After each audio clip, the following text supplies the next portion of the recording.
আসসালামু আলাইকুম বন্ধুরা, সবাই কেমন আছেন? আশা করি সবাই ভালো আছেন। আপনাদের মাঝে আবারও চলে আসলাম নতুন ভিডিও নিয়ে। আজকে আবার কফিল যাবে দুবাই, তাকে রিয়াদ এয়ারপোর্ট নিয়ে যাওয়া লাগবে। এখন বাজে 7:23। আমিও রেডি হয়ে গেলাম, কপিল আমার সাথেই আছে।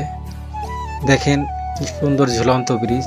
রিয়াদে আসলে এই ব্রিজ দিয়ে আমার একবার হলেও আসা লাগে ম্যাডামের মায়ের বাড়ি। এই ব্রিজটা আল সুবিদি 30 নম্বর ব্রিজ সামনে অবস্থিত। এখান থেকে ম্যাডামের মায়ের বাসা অনেক কাছেই। এই ব্রিজটায় অনেকখানিকটা লম্বা, দেখতেই পারছেন, যেতে অনেকক্ষণ টাইম লাগে। ওখান থেকে চলে আসলাম আর একটা টানেলে।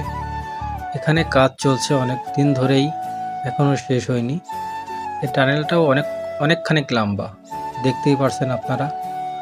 ওখান থেকে চলে আসলাম রিয়াদের ভিতরে। দেখেন কি সুন্দর বড় বড় বিল্ডিং, দেখলেই প্রাণটা জুড়িয়ে যায়। চলে আসলাম কপিলকে নিয়ে এয়ারপোর্টে।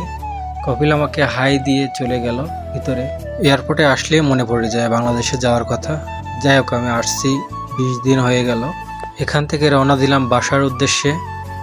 আমার ভিডিওটা যদি ভালো লেগে থাকে সবাই লাইক, কমেন্ট, শেয়ার করবেন। সবাই ভালো থাকবেন। আল্লাহ হাফেজ।